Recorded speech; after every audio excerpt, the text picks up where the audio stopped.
Good afternoon, and can you hear me? Okay. Good afternoon, and welcome to the IP Practice Group's feature panel, New Legal Frontiers in a High-Tech World, IP, Trade, and Security. We're going to explore today how patents and telecommunications and technology don't just intersect with trade and national security policy, but how they are core national security issues.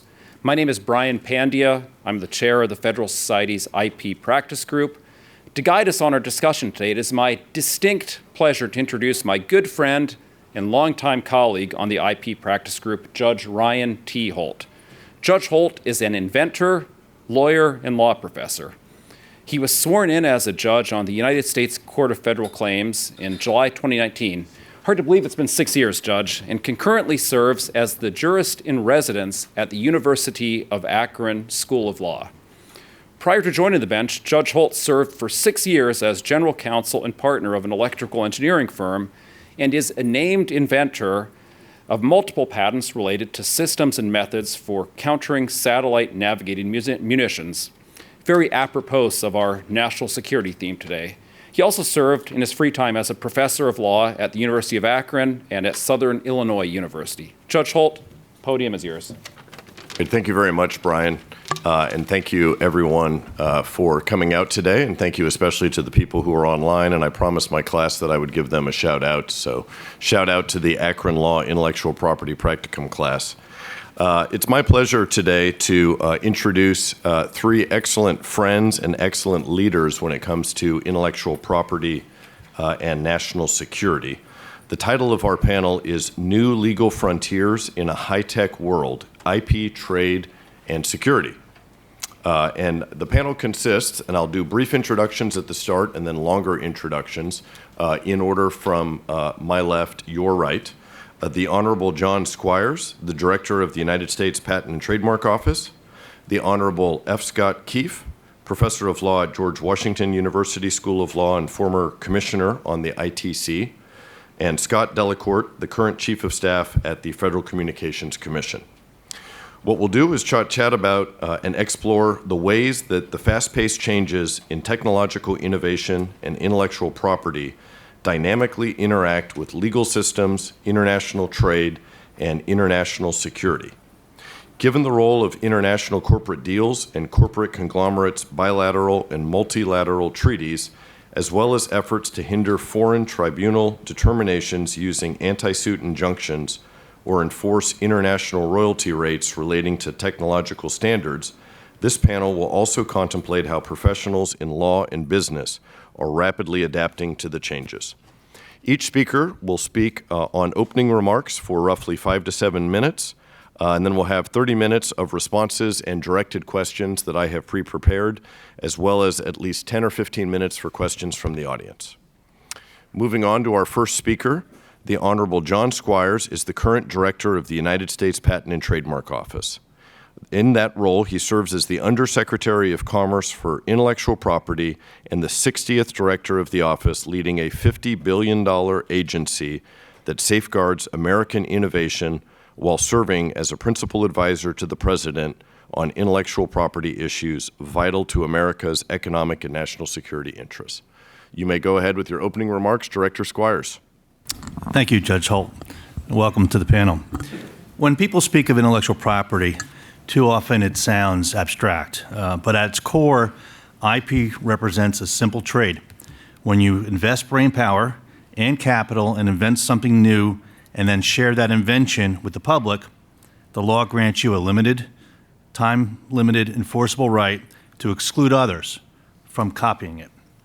That right takes the form of a patent issued in our office and backed by the full force of the American judicial system. Why does it matter for trade and security? Because IP drives investment. IP isn't a peripheral matter. Instead, it's at the very heart of the real economy. Innovators and entrepreneurs will only make investments if they can rely on enforceable rights, and weak or unpredictable regimes lead to lost jobs, outflows of research funds, and higher prices here at home. Every major trade agreement in the last decade has contained robust chapters on IP. Those chapters secure protections and strengthen enforcement against counterfeiting. Why? Well, because IP is national security. This is not an abstract theory.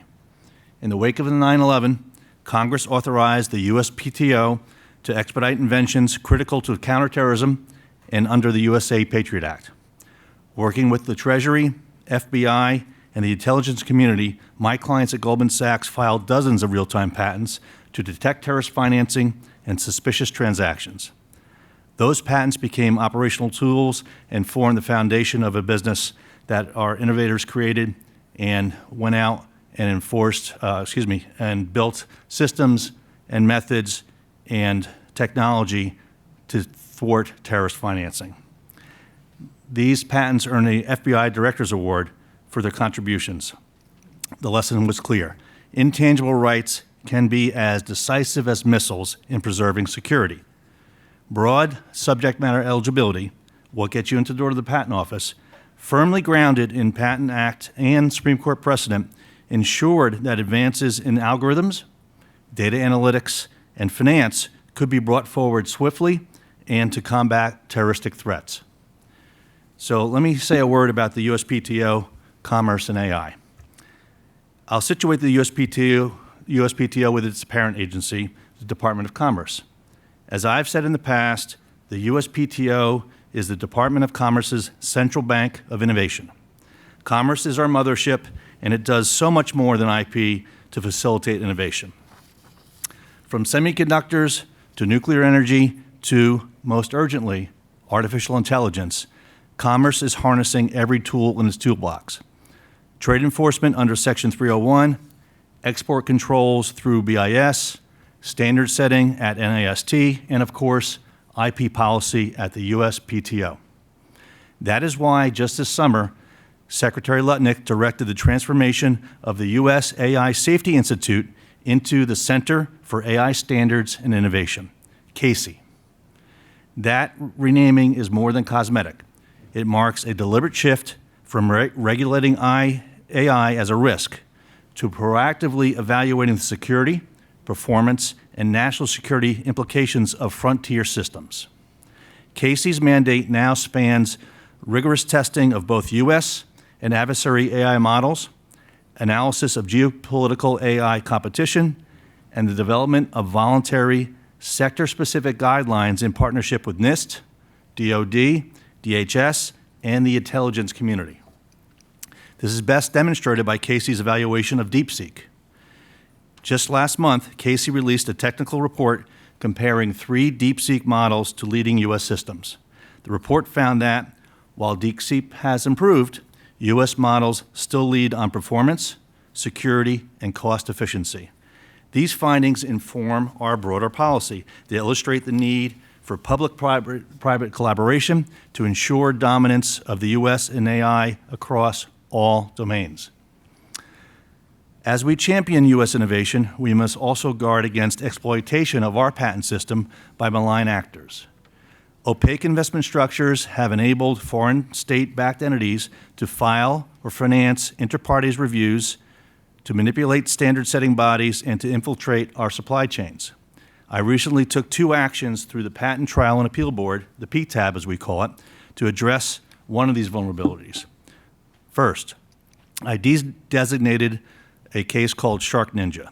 In December 2020, the board, citing policy difficulties in identifying real parties in interest, dispensed with the statutory requirement that petitioners list all real parties in interest at the time of filing, omitting vital transparency and inviting abuse by front entities and state-linked actors aiming to harass U.S. patent owners.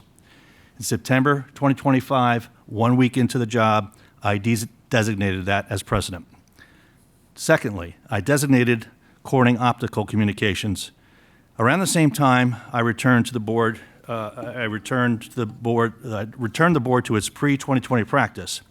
By designating Corning as presidential, I made clear that the transparency in party identification is not a formality. It is a national security necessity. When the chain of funding, direction, and benefit is publicly disclosed, we shine a light that discourages covert efforts by sanctioned or listed adversarial entities, such as those on designated entity lists, those trying to weaponize our patent system against us. In concert with Commerce's broader export control and investment screening regimes, our RPI requirement is a critical line of defense. It enables the USPTO to see who is behind every challenge to the American patents and to ensure that those challenges are legitimate, not state-sponsored cyber espionage or economic coercion. In conclusion, intellectual property is the fuel that powers America's economic engine. It underwrites our trade leadership and forms a bulwark in a crowded, competitive world. It is neither abstract nor optional. Whether we are negotiating reciprocal trade agreements, building AI test beds at Casey, or safeguarding the PTAB from foreign manipulation, the same lesson applies. Strong, transparent, and expansive IP protections is our greatest lever for prosperity and security. Thank you. Thank you, Director Squires.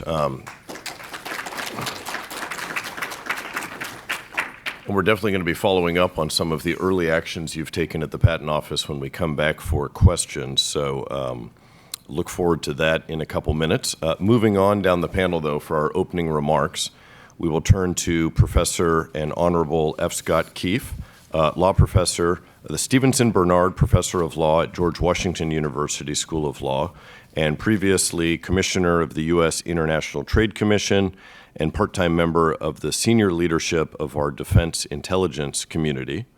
Professor Kieff also serves as a consultant at his firm Kieff Strategies, which focuses on the intersection of technology, law, business, and national security, and has long served as a fellow at Stanford University's Hoover Institution. Over to you, Professor Kieff, for your opening remarks. Well, thank you so much, Judge Holte, and thank you so much to the other panelists. You're all, I feel like, and so many in the room, friends, family. I feel like I'm in great company over here at the table of Scots with a Delacourt talking about IP and other topics, having previously at prior FedSoc meetings discussed with another Delacourt brother, I believe, John, the IP antitrust interface. So we just have so much productive overlap among the panelists, and it's so warm and such an opportunity with that warmth to generate some heat. So as initial remarks, I want to try to emphasize, again, following on the great leadership of our new PTO director, start with an affirmative statement of some positive things and recognize that then you'll probably have lots of questions for all of us. So let me try to emphasize some positive, I think, future things we all might see and the reasons we might expect to see them. So in 2009, a book came out that folks in the IP space and the innovation space might enjoy if they haven't enjoyed already. It's by Dan Senior and Saul Singer. It's a book called Startup Nation. And it's a book that talks about a version of Lincoln's story, the idea of adding the fuel of interest to the fire of genius. But it's talking about the incredible growth of the innovation ecosystem in Israel at the time. And one of the points it makes is law matters, and contract law, trade law, intellectual property law, corporate law, each of the topics you so well discussed, they matter quite a bit. One of the other topics that comes out of the book is this notion that informal interactions matter quite a bit.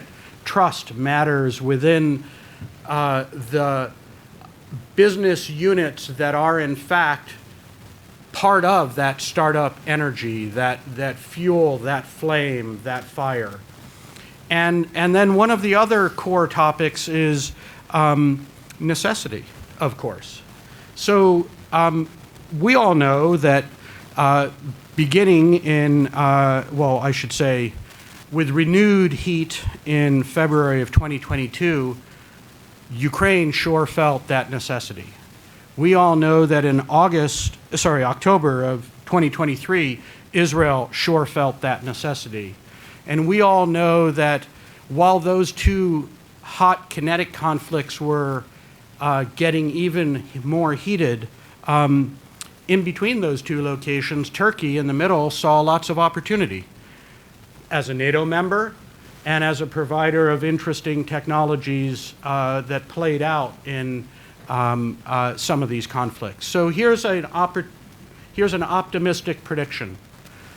If 2009 brought us Startup Nation, 2026 brings up Startup Region 10.0. That from the Ukraine through Turkey down into Israel over the next few years, you're going to see a massive amount of health tech, fintech, kinetic autonomous tech, autonomous non-kinetic tech. You will see a lot of tech growing out of these regions, and they'll be growing at a time when those regions have within themselves earned an incredible amount of trust. People who go to war together trust each other quite a bit. People who go to war together face an amazing amount of necessity, and necessity is the mother of invention. So I predict that we're going to start to see growing out of that a lot of innovation ecosystem.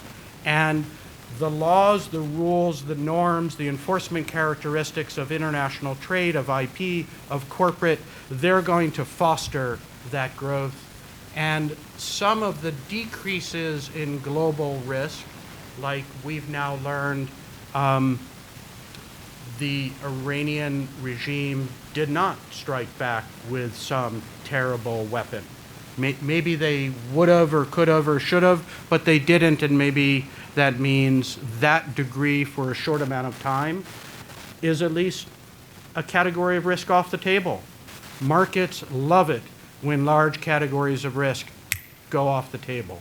So maybe some of that certainty, maybe some of that startup nation type opportunity, and maybe some of these rules that we're talking about create opportunity for us at home and our allies abroad for a really exciting time in the innovation ecosystem. I offer that as an optimistic story. Thank you, Professor Kieff. Moving on down the line, our third panelist is Scott Delacourt, the current Chief of Staff at the Federal Communications Commission. He serves as the FCC's Chief of Staff, where he manages the Chairman's policy agenda as well as strategic initiatives. He also serves as the Chief Operating Officer for the Commission. Prior to his role at the FCC, Scott was a partner and chair of the wireless practice group at Wiley Ryan. Scott, on to your opening remarks. Thank you, Judge Holte, and thank you to the Federalist Society for having me, and to my fellow panelists. An honor to be speaking on the same panel as you. The FCC may seem like not an obvious agency to be speaking to trade and national security issues. I think we're more thought of in the area of broadcast licensing or wireless licensing or spectrum auctions or something of that nature. But actually a role for the FCC on national security is baked into the organic statute for the agency, the Communications Act of 1934. There are several provisions of that act that prescribe that kind of a role. Some of them include Section 310 of the Act, which limits foreign ownership of broadcast stations, so essentially TV and radio stations, and disclosing that ownership is an important check. It's not unlike what Director Squires mentioned in the Shark Ninja case, where it was important to reinstate disclosure requirements. And I love the name Shark Ninja case. That's terrific. There's also Section 302, which confers on the agency the authority to regulate equipment that has RF emission properties. That provision places restrictions on the importation, sale, and marketing of equipment if it's not properly authorized by the FCC. And because it is focused on importation, the underlying policy driver there is, protecting the market from foreign goods that may not be properly constructed. And then the last provision is Section 214 of the Act, which is the licensing provision that applies to wired terrestrial communications networks, essentially telephone systems. And it too requires disclosure of foreign ownership and a positive finding by the agency that any foreign ownership is in the public interest. And so those things are kind of baked in. Over time, the public safety or the national security mission of the agency has morphed to focus more on protection of consumer data and enterprise data that one might find on a broadband network, and protecting those networks from cyber attacks and from breaches, and with a particular focus on China. And that sort of morphing of the mission is reflected in some more recent statutes. There's the Secure and Trusted Networks Act, as well as the Secure Equipment Act. And together those acts do assign the FCC a couple of national security roles. So one is those acts establish something called the covered list, which is a list of foreign entities that are controlled by hostile nation states that are considered a risk to U.S. telecom networks or a risk to U.S. persons.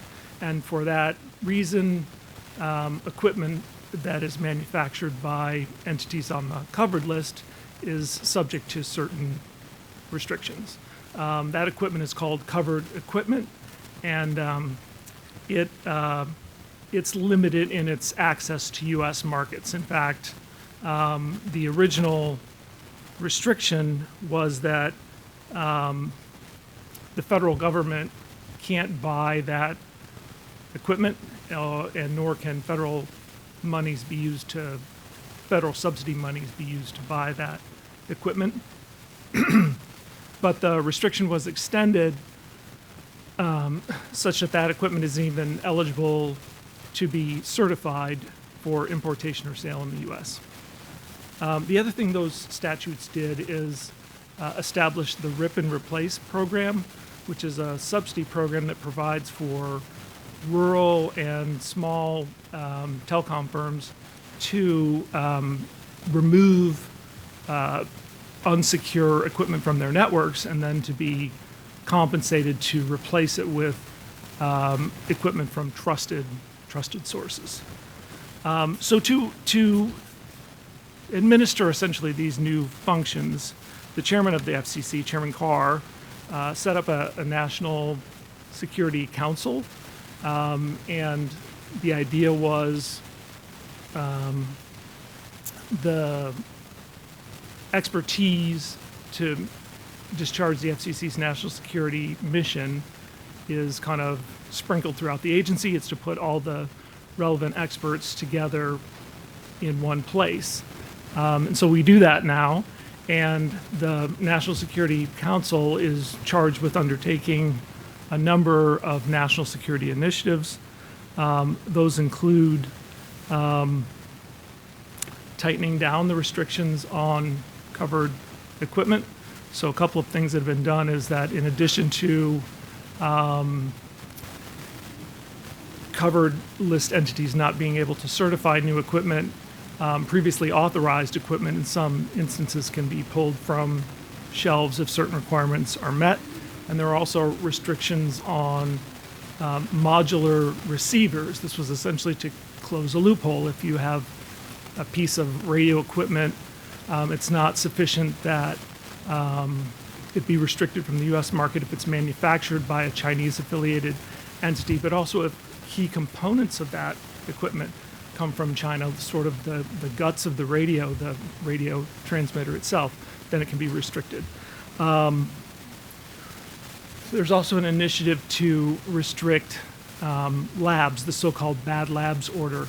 And the idea here is that the FCC doesn't do all the certification of equipment on its own. It sort of deputizes private laboratories and entities called telecommunications certification bodies to review equipment and see if it meets U.S. standards. Well, if those entities are themselves controlled by the Chinese government, that's kind of no good. That's the fox watching the hen house. So, and there were many labs that were doing just that, and so they've now been prescribed from prohibited from doing that and locked out of the system. Another initiative is the FCC has issued a number of show cause orders to telecom service providers that are not necessarily themselves directly controlled by the Chinese government, but are affiliated with companies that are controlled by the Chinese government, and therefore they have to show cause why they too shouldn't have their licenses to provide telecom services in the U.S. revoked. And I've only got a couple more. And then the National Security Group at the FCC is also responsible for administering the RIP and Replace program and for something called Project Clean Cart. Project Clean Cart is about essentially post-market surveillance to make sure that despite all the requirements that are out there, that companies are actually not selling this prohibited equipment. And in a world of online sales and platforms that allow sales by third-party sellers, this equipment is still widely available. So we have reached out to some of those platforms and asked them to put in place both automated and manual review functions to screen out covered equipment, and it's been quite successful. They've eliminated millions of listings of equipment that shouldn't be in the U.S. market. So that's kind of what we're doing, and I'm interested in the further discussion. Great, thank you, Scott. Definitely we'll have some follow-ups on that and have follow-up questions for everyone. Before that, I wanted to allow Director Squires or any other panelists for any responsive remarks. Director Squires, before your first follow-up question. Thank you, Judge. I think it's evident as we're having this discussion, and especially as innovators, lawyers, policymakers, we face a rare convergence of forces, and we see it. There's rapid breakthroughs in biotechnology, quantum computing, artificial intelligence colliding with shifting geopolitics and evolving trade norms. And we must be nimble, we must be vigilant, and we must remain true to our Bureau's mission to protect the public interest. And what more profound public interest could there be than national security? Most of our agencies and bureaus provide access to markets, to certifications, to means of having public-private partnerships to be able to address risks and protect ourselves. At the USPTO, it's a little bit different insofar as we are not so much providing access, but an artifact, a property right, without which you might get in trouble for anti-competitive behavior, but with it, it's an ultimate sort of artifact of a capitalistic society. And what we do with it is up to us. And so my comments are really kind of to synthesize, I think, the various parts of the elephant that we all have as a respect to trade and national security. Well, thank you. I had the honor of swearing you in not that long ago, so I believe it's been about 2 months now at the Patent Office, which was a wonderful ceremony. And as I track the intellectual property news, I see your name coming up frequently for much positive press. On one of those items, October remarks that you gave a written statement for the record to the Subcommittee on Intellectual Property before the U.S. Senate. You spoke about some very personal sentiments that you had from the 9/11 and how some of those personal observations and experiences that you had related to intellectual property and national security. Just to quote one of the very thoughtful remarks that you gave, patent eligibility is not an abstract debate. It's a matter of national security, of resilience, and of ensuring that America's system of innovation remains robust enough to confront the challenges of the 21st century. Can you briefly share a little bit on those remarks and specifically how national security relates to patent eligibility? Yes, Judge, thank you.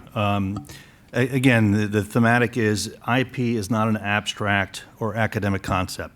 When I saw the towers come down around me, it was very real. And IP instead is a soft power asset that drives investment in the real economy, that transforms ideas into from the heads of innovators into real products and mechanisms. The same is true whether it be anti-money laundering technologies or terrorist financing. When innovators in these fields are excluded and patent eligible, that they're mere business methods, there's less incentive to innovate and we get fewer innovations. So after 9/11, Congress stepped up and tremendously in two areas, enacting under the USA Patriot Act a mechanism for expediting inventions to combat terrorism. And two, they also, and I'll relate the two, enacted the Safety Act, which provided liability protection for anti-terrorist technologies. So as to inventions to combat terrorism, in the wake of 9/11, Wall Street went to war. And what did we go to war with? Our compliance departments. How amazing is that? With patents crystallizing what we put together called Regulatory Delacourt and its consortium model to prevent our institutions from being used for illicit financial activities and furtherance of illicit finance, and actually having the ability to interdict funds in a hub and spoke model. Where do we know that from? We obtained 40 patents at Goldman and did what you do with patents. We formed a business, attracted investment, built out our technology and operations, and started using these patents in connection with the Treasury's Anti-Terrorism Task Force and the FBI, and went on the offense to wage a soft power war hand in glove with hard power. And you know what? We had to drag the courts along kicking and screaming. Why? Well, because I don't know why. We had gone from a patent eligibility comprising anything under the sun made by man to an indecipherable morass that's being used to exclude innovations, in our case, combating terrorist financing, as mere business methods. That's why the first call I made when I saw Bilski come down the pike was to UVA law professor, now UVA law professor, formerly George Washington University law professor John Duffy. John and I helped litigate the Bilski case up to the Supreme Court, and ultimately the court ruled in favor that business methods are not categorically excluded from patent eligibility. As to the Safety Act, let me say a few words about that. Safety Act was passed in 2002 to encourage development of anti-terrorism technologies. It provided liability protection. The paradigm is things like bomb detecting technologies in front of stadiums. In case the mechanism failed, they wanted to provide incentives of liability protection to encourage development of these technologies. But the Department of Homeland Security doesn't care whether anti-terrorism technology is new hardware, which is typically regarded as eligible, or software, which sometimes is viewed as ineligible. So do you know who obtained Homeland Security's first Safety Act liability exemption and what it was obtained on?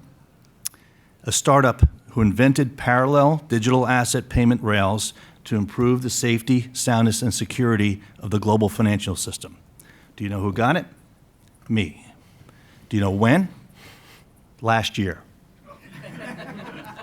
What are we doing here?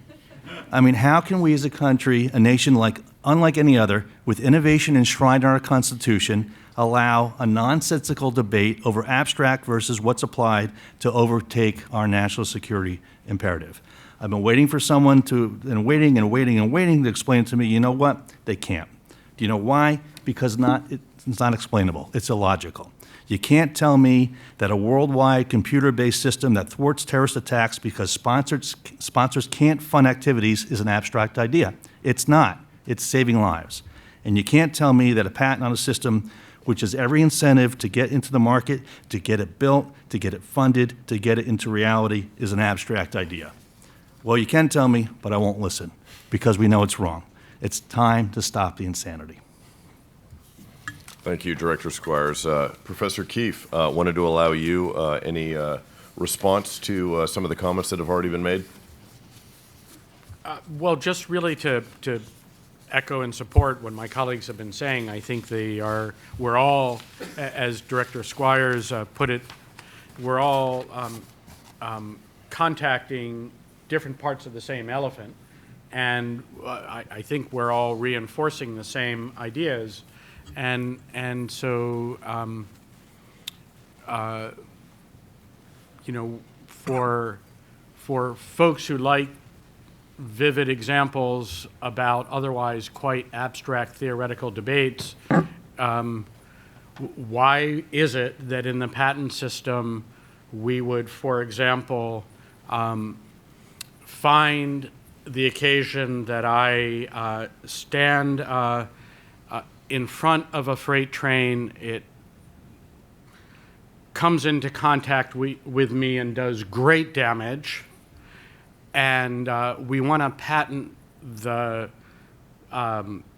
tools that will patch me back up after 10 years of healing, but somehow not patent the technology that would make me aware of my risk profile and let me know to just scooch 3 feet to the left or the right so the train doesn't hit me. That would save society quite a bit of healthcare cost and me the 10 years of recovery, and it'd make much less of a mess. Maybe patenting risk mitigation strategies is materially transforming, and I really applaud the approach. So a follow-up question, Professor Kieff. You and I have known each other for many decades, pre-AIA friendship here. In that time, the Patent Office has changed considerably. Before 2020, one of the changes was always at the PTO there was a requirement for disclosure of real parties in interest, or RPIs, along with every petition filing before institution. In 2020, however, the PTAB removed this rule. Just recently, Director Squires reinstated the RPI disclosure requirement. I wanted to see if you had any comments related to that. How will RPI disclosures help us understand the impact of foreign countries and foreign entities on our economy and national security interests? How might RPIs and their disclosures curtail foreign influence on American tribunal determinations? Yeah, it's a great way to, again, connect several of the threads here. So as Chief of Staff Delacourt was describing several really useful examples of disclosing foreign activity, and as Director Squires was discussing the examples within the patent system, and as you, Judge Holte, are correctly flagging, it's worth noticing, let's call it some moves that people like to make, and then who makes them and when and where they make them. So to require in, say, a U.S. district court, I, as a judge, just won't even let my cases go forward unless I really get to interrogate through different corporate ownership structures beyond what is required by the Federal Rules of Civil Procedure. That degree and nature and approach in that setting to getting foreign interest or any interest actually makes it very hard for ordinary commercial litigation to occur at any level. That's actually an example of what you're both talking about and neither of you is recommending, that plays to everyone's disadvantage to no good end. But you're talking about it in a totally different setting, particular U.S. agencies where you're not neutrally adjudicating merely between commercial parties. There is a lot of room for foreign activity to be impacting the entire domestic market. And you're noticing, I think correctly, that we in our country, as many of our allies do, have all sorts of formal rules where we compartmentalize our departments. So if you came across a particular party's secret information and you decided you wanted to go invest on that, you'd actually go to jail if you did that.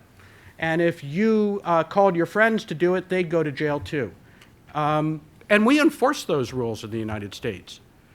But in a country like China, with a military-civil fusion approach, particular government officials in particular tribunals and agencies within China and all around the world, on international bodies, on standard-setting bodies, on seemingly neutral tribunals and labs that you were describing, these are people who work within a formal legal system where the rules of the game are the opposite. Instead of not permitting the trading on that information,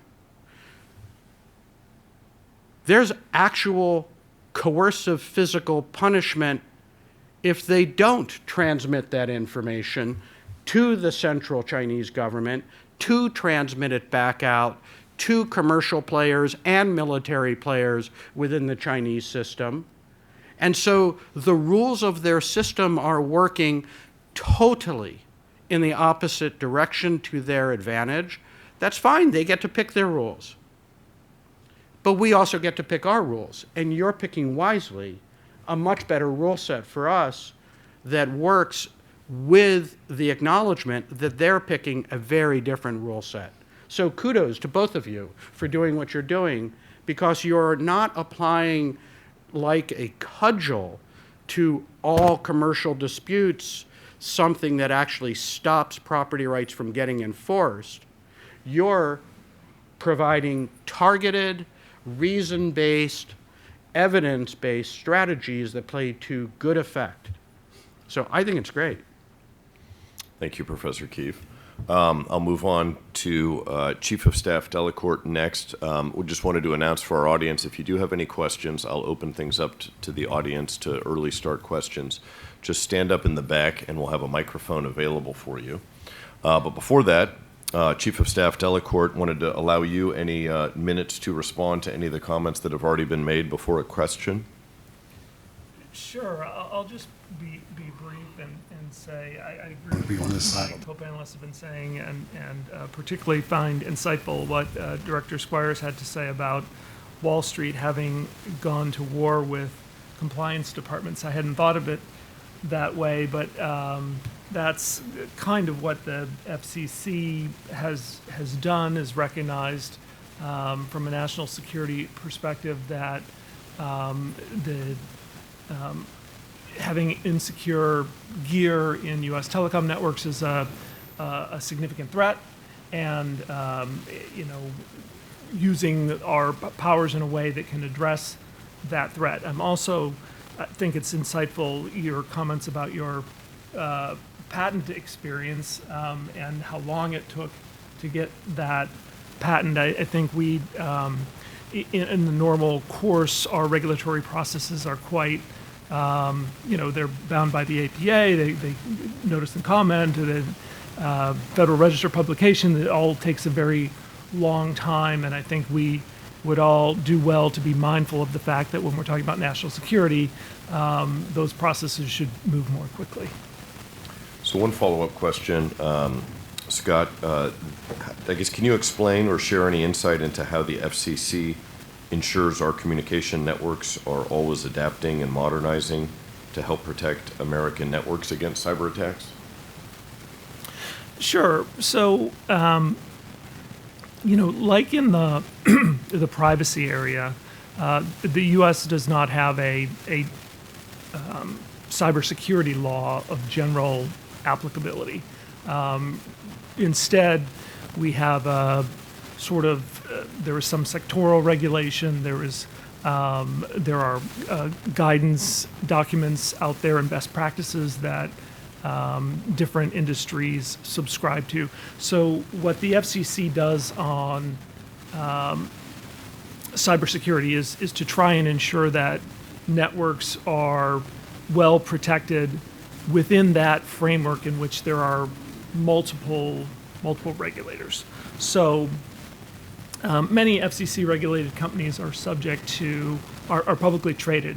And so they're subject to SEC rules, Securities and Exchange Commission rules, that require that public companies have a cybersecurity plan and disclose it. And many of them are also, for a variety of reasons, subject to the NIST framework, which requires you to have the National Institute of Standards and Technology framework that requires you to have a cybersecurity plan and to abide by it. In other instances, we have specific authority. So with respect to, and I won't get into, everything that's covered by this definition, but if you are a telecommunications service, which is a common carrier network, you're subject to the FCC's CP&I rules, Customer Proprietary Network Information Rules. But in any event, those are privacy and cybersecurity rules that require that you safeguard customer data and report breaches and such. So in that instance, there's a direct regulation. In other instances, for example, undersea cables, the FCC requires that in order to be licensed in that area, you have a cybersecurity plan, and if you meet certain heightened cybersecurity requirements, that you're eligible for expedited processing. So it's an incentive-based system. But really, there's not a one-size-fits-all approach. It really depends on, the multiple regulators that look at cybersecurity and the particular service that's being provided. Thank you. So we'll go to our first question from the audience, and I do have some more follow-up questions specifically related to AI for the panel. But for the questions from the audience, if you could just state your name and affiliation and make sure that your question ends in a question mark. Hi, well, good afternoon. My name's Tom. I'm currently clerking for a federal judge. My question concerns the tension that exists between the commercial interests of large companies who produce a lot of intellectual property of the sort that you've all been talking about against the national security interests of the United States. One of the big issues in the news now is NVIDIA, for instance, would really love to sell its advanced chips in China. There's a lot of money in that, but that of course, goes against some national security interests in the U.S. There's also issues like buying land near sensitive military sites that requires laws that provide some transparency into beneficial ownership and things like that. Where do you see this tension going? To what extent are companies willing to accept these compliance costs? And to what extent is the government willing to enforce this compliance when it really needs to in these really sensitive areas? Thank you. Anyone want to volunteer on that one? I'll jump in. So for the patent system on access to it, there's international treaties called TRIPS, which are non-discriminatory as to technology or application or filer from nations. So, access is there. What you're doing is you're disclosing for exclusivity the intellectual property or having it enter in from another country that's where it's been filed into the U.S. and get an examination based upon that.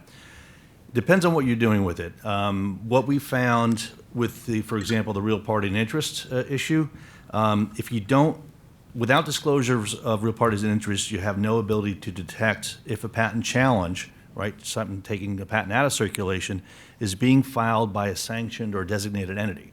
And we, to GW Scott's point on the data, we looked at it, and without that, state-owned enterprises from just one foreign adversary collectively would rank as the top 10 user of our post-grant proceedings. So that just hides in plain sight without a real party and interest rule. And the statute says it plainly.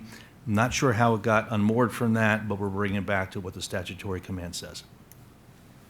Thank you. Any other follow-ups on that from the Scott table? Okay. We have it stands on its own. Okay. Let's move to one more question from the audience, and then I'll jump in on AI issues. Go ahead and state your name and affiliation. And Hi, my name is Matthew Bedell. I'm from the University of Akron. I'm a 2L. I'm hoping to take your class very soon at IP Practicum. I'm working my way towards it. My question is more focused on like the national security side of this. The free flow of information is incredibly important in our economy and for our DNA as a nation. But this is oftentimes taken advantage of. For example, DeepSeek, which was something that we've discussed earlier during this presentation, mimics and took on a lot of the data from ChatGPT in order to make its own DeepSeek model. And other technologies are being adopted and copied from American companies just by virtue of working in those companies or being in those universities where the forefront of technology exists. How do we protect ourselves while also still remaining true to our DNA and having this free flow of information, this free economy, but still maintain a competitive advantage as part of our national security? thank you. Yep, Professor Kieff? Well, so I think at the theoretical level, there's all sorts of tension, but at the operational level, there are very reasonable ways of walking and chewing gum at the same time. And so, for example, we can use a range of legal tools, ordinary legal tools for allowing investors to invest to and fro, domestic, foreign. We can reach out into the world and celebrate a very diverse set of cultures, a very diverse set of people and identities, and all sorts of resources, including money, but still cabin, say, investor decisions around money from tech and business decisions around the complicated internal workings of components or communications channels, whether they're space-based undersea cables, wired or wireless. So I think the short answer to the question is to recognize that compartments and layers are normal tools human systems use to welcome broad diversity in a very inclusive way, but still limit the flows. And so that is the walk and chew gum mechanism for walking and chewing gum. Thank you. So follow up on that to Chief of Staff Delacourt as well, related to the FCC. Modern technology like AI requires ingestion of large data sets and processing of a diverse amount of unclean data and immense bandwidth. I guess, how can America prepare for that, and how does the FCC help alleviate this burden? Yeah, That's a great question. so from an FCC perspective, one of the elements that is going to be needed to really leverage AI and use it to maximum benefit of society is, ubiquitous, resilient, high-speed, low-latency broadband networks. And so it's key to our mission, the mission of the agency, to ensure that those networks are deployed and that they can support AI applications as they develop and improve. And that's kind of central to Chairman Carr's agenda, something he calls the build agenda, where we've taken a number of steps to expedite the deployment of those networks, and to ensure that there's an environment in which they can innovation can occur in the most seamless way.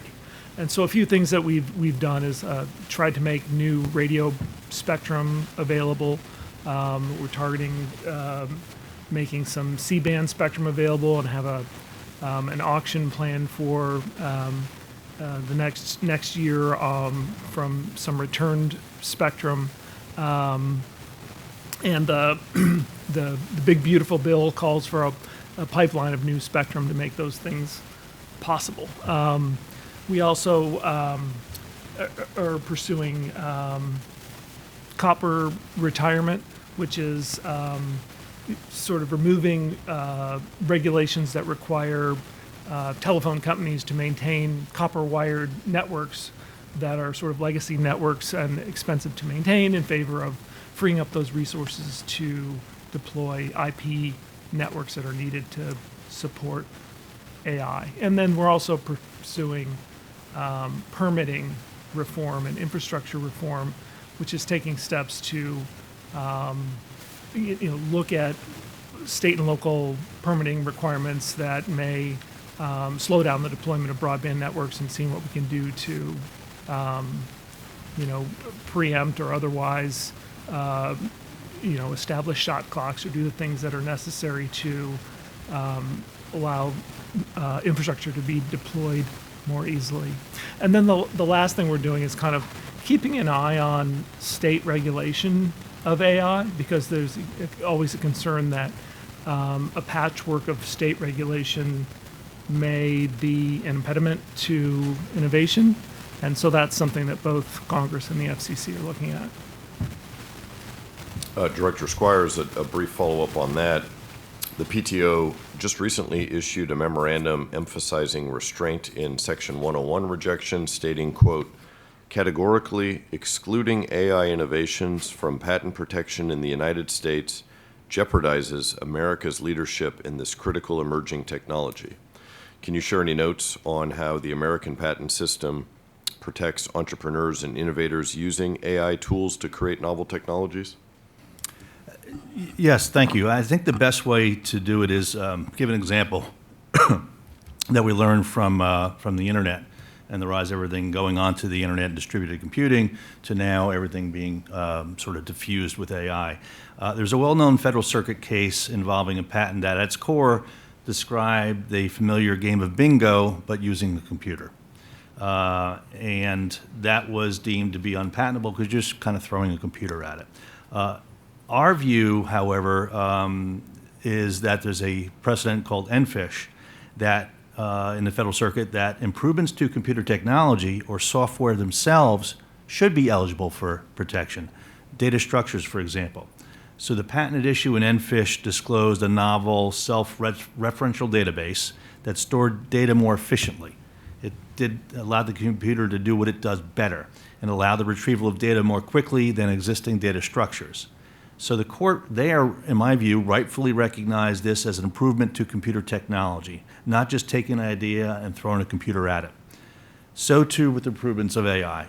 In the U.S. PTO's recent appeal review panel decision, Ex parte Desjardins, which is the DeepMind case you're referring to, machine learning models were at issue there. And the machine model at issue claimed it was effectively learning tasks in succession whilst protecting knowledge about the previous tasks. So these claims were not simply saying do with AI, throw AI at it.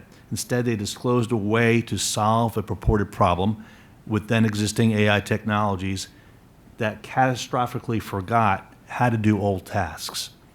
So I would leave with that this is a matter of eligibility, what could come into the door to the patent office, and then evaluate the patentability under the other provisions 102, 103, 112 as to whether it's new, novel, and obvious, and supported in description. Stick with the statute. Imagine Innovative. Innovative. Let's move on to another question from our audience. If you could just state your name and affiliation. Ben Slifka, retired monopolist.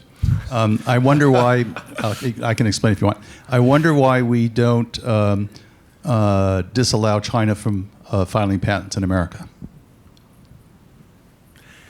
That seems mostly to you. Yeah, I was looking behind me.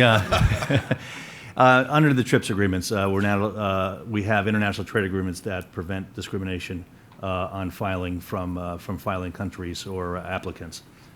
So on the intake system, it's wide open and still has to be our criteria of new, non-obvious, and supported, but it can't be from a nation that we simply just decide we don't want to take their patents.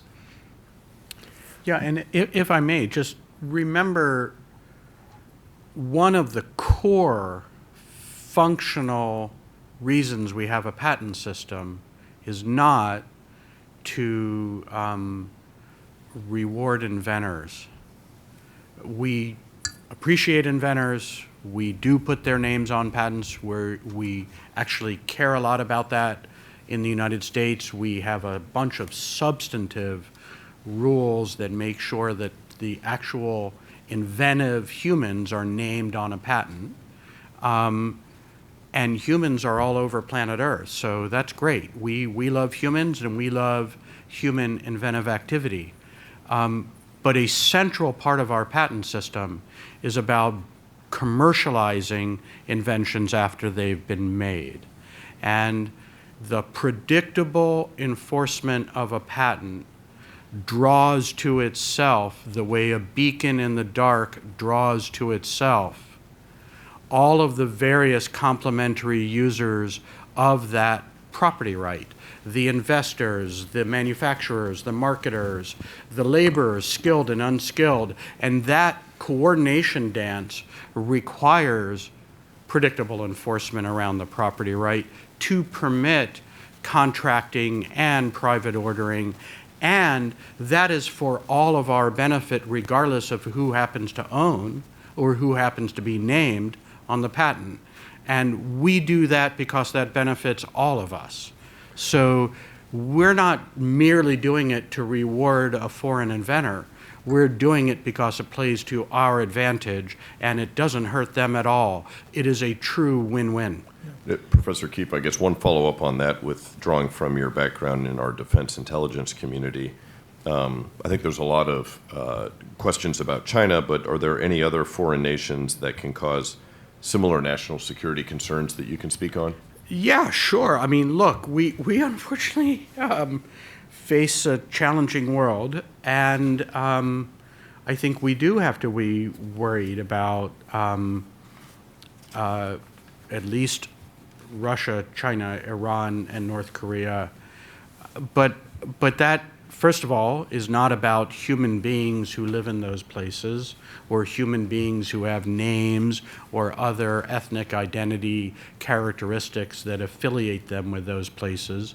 These are about the governments currently in power in those places who are telling us and showing us that they are doing really seriously dangerous things to us, and by the way, to each other. So yeah, we should be quite mindful about a number of challenging places. But here's the opportunity as well. We have a number of wonderful allies around the world, and it's really quite convenient when your allies are, for their own selfish existential threat reasons, worried about the same foreign governments we're worried about, so that our interest with our allies is not merely one of culture and not merely one of convenience, but one of deep need. So that's great. I think we do have, in the trading domain going forward, huge opportunities, and one of the things that we're starting to see right now is that we are getting new trade deals negotiated with a range of allies, and they are collaborating with each other and with us. So this really is an exciting time. Another question from the audience. State your name and affiliation. I'm Jeff Perkins. I'm a patent attorney, and I have a question for Director Squires. You mentioned the Patent Trial and Appeal Board, and you mentioned Shark Ninja.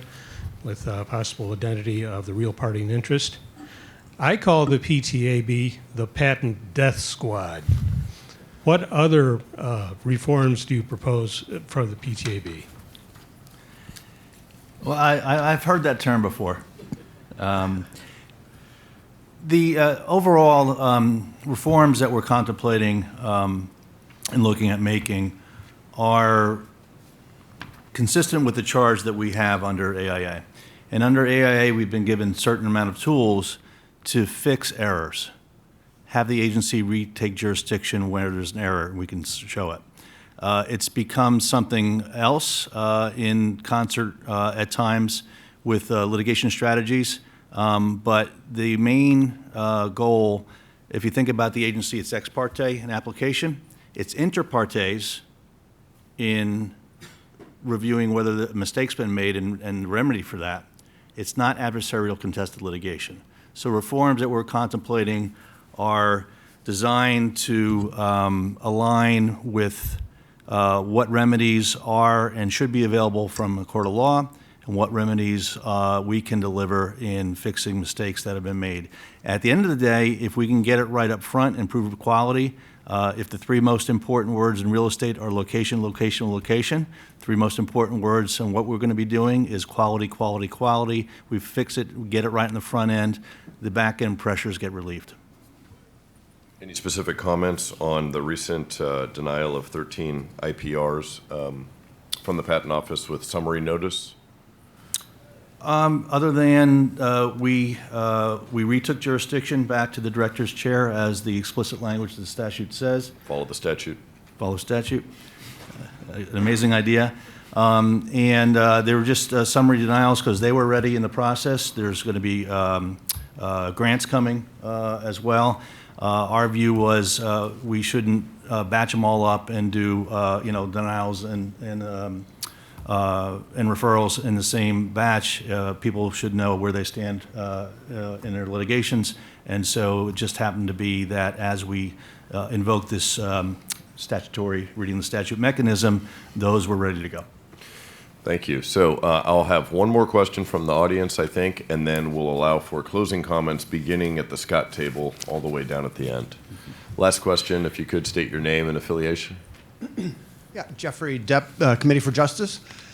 Under the guise of following the statute, I was just curious if you had considered taking that to the next level. And what I mean by that is sort of taking the unique nature of the IP clause, where it sits and what it says, making a separation of powers argument, speaking to the courts that when they clearly are rewriting patent law, such as judicial exceptions to subject matter eligibility, that you really have no authority to do that. And when they act in such manner, taking a look at that and saying, we're going to consider that as advisory because you just don't have the authority to do that. Separation of powers has to control. I think it would be, again, a novel argument, would give you a little bit of, something behind this idea of putting into practice following the statute, and seems to be consistent with the administration's objective to kind of rein in the courts and have them stick into their lane, quote unquote. And again, we're not saying that we ignore the courts. If they're going to interpret the statute as written, the parties and everybody else is fine to let those decisions stand. But when they're rewriting patent law, given Congress's plenary power to do that, and they've done it through the statute, you just don't have the authority to, again, render patents ineligible. Something to consider. No, thank you for that. It's, the Federal Circuit was formed back in the 80s with President Reagan as a mechanism for trying to harmonize and standardize patent law. Until that point, there had been very conflicting decisions amongst the circuits. You have it's a federal right under patent laws for access to federal courts. And so that was an attempt to do that. Each branch of government has its own obligations to interpret the Constitution and its duties as the oath that's taken to do that. And where there's a divergence, you have sometimes these disconnects, and it's further sometimes attenuated by the fact that the Supreme Court rarely takes cases. So they don't take them, they're like, I say, like sunspots, maybe every 7 years you'll get a patent case up there, and it's just a long time to wait until things get harmonized. So until that point, I do think you're going to see potentially parallel tracks between branches as cases move up for resolution to the Supreme Court. Thank you. So 30-second closing remarks beginning with Chief of Staff Delacourt. Sure, thank you. I would say that I hope this panel just emphasizes that, as we've moved from an era in which it was just completely free trade with China and assuming that we're all playing by the same rules and playbook to an environment where we're more mindful of the fact that some of the openness and freedoms that we enjoy can be used against us. It is heartening to me to hear that various parts of the government have taken that into consideration and are doing the balancing on, how do we protect ourselves and at the same time make sure that our processes can continue to be used in a way that benefits the public, benefits the economy, and allows us to continue to innovate. And I know at the FCC we're focused on doing that, and we'll continue to focus there. Thank you. Professor Kieff. Well, I think if I understand correctly, we had a question from let's call it a law clerk, a relatively junior professional. We had a question from a law student. And so to the junior professionals and the law students who are participating, what I really want to just do is congratulate each of you for those were great questions. You're clearly engaged in your professional growth, and you have wonderful careers ahead of you.